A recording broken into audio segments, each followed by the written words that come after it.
Hi hello friends, art of cooking ಚಾನಲ್ಗೆ ಸ್ವಾಗತ. ಇಂದು ನಾವು ಟೇಸ್ಟಿಯಾದ ಪಲಾವ್ ರೆಸಿಪಿಯನ್ನು ನೋಡೋಣ. ಇದಕ್ಕೆ ಬೇಕಾದಂಥ ಪದಾರ್ಥಗಳು ಪುದೀನ, ಈರುಳ್ಳಿ, ಶುಂಠಿ ಬೆಳ್ಳುಳ್ಳಿ ಪೇಸ್ಟು, ಜೀರಿಗೆ, ಸೋಂಪು, ಹಸಿಮೆಣಸು, ಕೊತ್ತಂಬರಿ ಸೊಪ್ಪು, ತೆಂಗಿನ ತುರಿ, ಲವಂಗ, ಏಲಕ್ಕಿ, ಚಕ್ಕೆ ಹಾಗೂ ಕಾಳುಮೆಣಸು. ತರಕಾರಿಗಳು ನಿಮ್ಮ ಚಾಯ್ಸು. ನಾನಿಲ್ಲಿ ಆಲೂಗೆಡ್ಡೆ, ಈರುಳ್ಳಿ, ಕ್ಯಾರೆಟು, ಬೀನ್ಸನ್ನು ಮಾತ್ರ ಉಪಯೋಗಿಸಿದ್ದೀನಿ. ಒಗ್ಗರಣೆಗೆ ಪಲಾವ್ ಎಲೆ, ಅನಾನಸ್ ಹೂವು ಹಾಗೂ ಏಲಕ್ಕಿ. ಅಕ್ಕಿನ ಮೊದಲೇ ತೊಳೆದು ಒಂದು 10 ನಿಮಿಷಗಳ ಕಾಲ ನೆನೆಸಿಟ್ಕೊಳ್ಳಿ. ನಂತರ ಈಗ ಮಾಡುವ ವಿಧಾನವನ್ನು ನೋಡೋಣ. ಒಂದು ಮಿಕ್ಸಿ ಜಾರಿಗೆ ಮೊದಲೇ ಹೇಳಿರುವ ಎಲ್ಲ ಮಸಾಲ ಪದಾರ್ಥಗಳನ್ನು ಹಾಕ್ಕೊಂಡು ನಯಸ್ಸಾಗಿ ರುಬ್ಕೊಳ್ಳಿ. ಈ ಪಲಾವಲ್ಲಿ ಮಸಾಲೆ ಪದಾರ್ಥಗಳು ಜಾಸ್ತಿ ಇದೆ. ಯಾವಾಗಲೂ ಸಿಂಪಲ್ ಆಗಿರೋ ಪಲಾವನ್ನು ಟ್ರೈ ಮಾಡಿರ್ತೀವಿ. ಒಮ್ಮೆ ಈ ರೀತಿಯಾದ ಮಸಾಲ ಭರಿತ ಪಲಾವನ್ನು ಟ್ರೈ ಮಾಡಿ ನೋಡಿ, ತುಂಬಾ ಟೇಸ್ಟ್ ಆಗಿರುತ್ತೆ. ನಂತರ ಒಂದು ಕುಕ್ಕರ್ ಪಾತ್ರೆಗೆ 2 ಸ್ಪೂನ್ ಎಣ್ಣೆ ಹಾಗೂ ತುಪ್ಪವನ್ನು ಹಾಕಿ ಅದೆರಡು ಬಿಸಿಯಾದ ನಂತರ ಪಲಾವ್ ಎಲೆ, ಅನಾನಸ್ ಹೂವು ಹಾಗೂ ಏಲಕ್ಕಿ ಸಿಪ್ಪೆ ಹಾಕ್ಕೊಳ್ಳಿ. ಈ 3 ಪದಾರ್ಥಗಳ ಅರೋಮಾ ಬಂದ ನಂತರ ಇದಕ್ಕೆ ಈರುಳ್ಳಿನೂ ಸಹ ಮಿಕ್ಸ್ ಮಾಡ್ಕೊಳ್ಳಿ. ಈರುಳ್ಳಿನ ಆದಷ್ಟು ಉದ್ದುದ್ದಕ್ಕೆ ಹೆಚ್ಕೊಳ್ಳಿ. ತರಕಾರಿಗಳು ಬಟಾಣಿ, ಅವರೆಕಾಳು ಸಹ ಉಪಯೋಗಿಸ್ಬೋದು. ನಾನಿಲ್ಲಿ ಅದು ಯಾವುದನ್ನು ಉಪಯೋಗಿಸಿಲ್ಲ.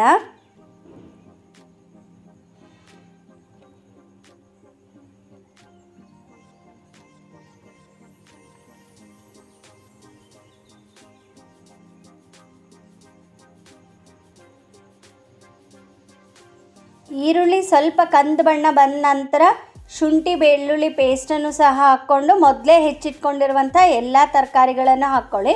ಆದಷ್ಟು ತರಕಾರಿಗಳನ್ನು ಉದ್ದಕ್ಕೆ ಹೆಚ್ಕೊಳ್ಳಿ. ಹಾಗೆ ಮಾಡೋದ್ರಿಂದ ತರಕಾರಿಗಳು ಪಲಾವಲ್ಲಿ ಚೆನ್ನಾಗಿರುತ್ತೆ.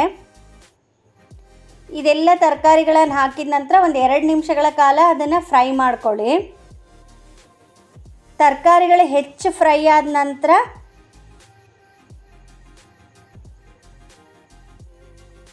ನಾವು ರುಬ್ಬಿಟ್ಕೊಂಡಿರುವ ಮಿಶ್ರಣವನ್ನು ಸಹ ಹಾಕ್ಕೊಳ್ಳಿ.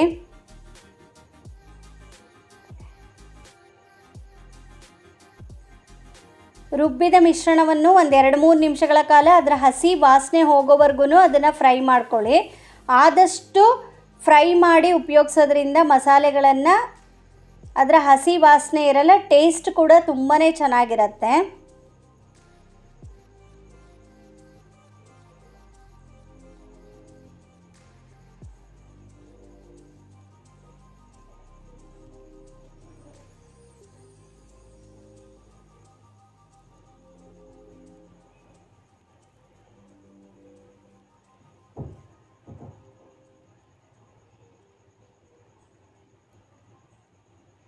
ಅಕ್ಕಿನ ಮೊದಲೇ ತೊಳೆದು ನೆನೆಸಿಟ್ಕೊಳ್ಳೋದ್ರಿಂದ ತುಂಬಾ ಉದುರುದ್ರಾಗಿ ಬರುತ್ತೆ, ಟೇಸ್ಟ್ ಸಹ ಚೆನ್ನಾಗಿರುತ್ತೆ.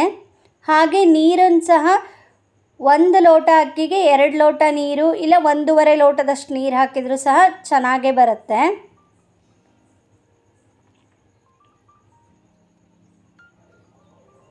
ನೀರನ್ನು ಒಂದು ಸರಿ ಬೇಕಾದ್ರೆ ಬಿಸಿ ಮಾಡಿ ಹಾಕ್ಕೋಬೋದು. ನಾನಿಲ್ಲಿ ಡೈರೆಕ್ಟಾಗಿ ಹಾಗೇ ಹಾಕಿದ್ದೀನಿ.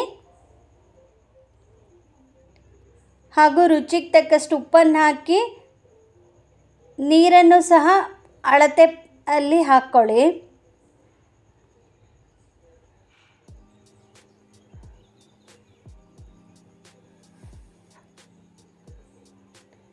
ಟೊಮೆಟೊ ಉಪಯೋಗಿಸದೇ ಇರೋದ್ರಿಂದ ಒಂದು ಅರ್ಧ ಹೋಳಷ್ಟು ನಿಂಬೆ ರಸ ಸಹ ಇದಕ್ಕೆ ಬೆರೆಸಿ.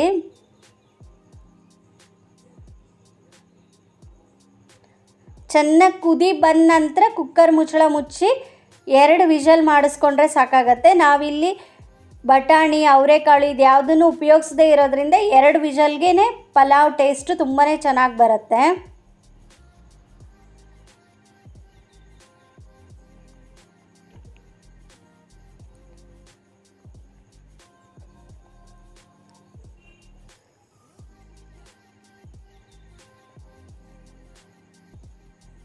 ಇದಕ್ಕೆ ಸೌತೆಕಾಯಿ ಅಥವಾ ಯಾವುದಾದ್ರು ಮೊಸರು ಬಜ್ಜಿಯೊಂದಿಗೆ ಸರ್ವ್ ಮಾಡ್ಬೋದು.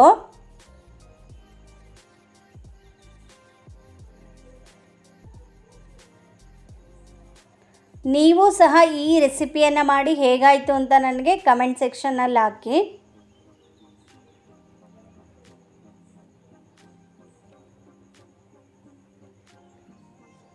ಈಗ ರುಚಿ ರುಚಿಯಾದ ಆರೋಗ್ಯಕರವಾದ ಮಸಾಲ ಭರಿತ ಪಲಾವ್ ರೆಡಿ. ಈ ವಿಡಿಯೋ ಇಷ್ಟವಾಗಿದ್ದಲ್ಲಿ ಲೈಕ್, ಶೇರ್ ಮತ್ತು ಕಮೆಂಟನ್ನು ಮಾಡಿ. ಇನ್ನು ಹೆಚ್ಚಿನ ರೆಸಿಪಿಗಳಿಗಾಗಿ ನನ್ನ ಚಾನಲ್ಗೆ ಸಬ್ಸ್ಕ್ರೈಬ್ ಆಗಿ. Thank you.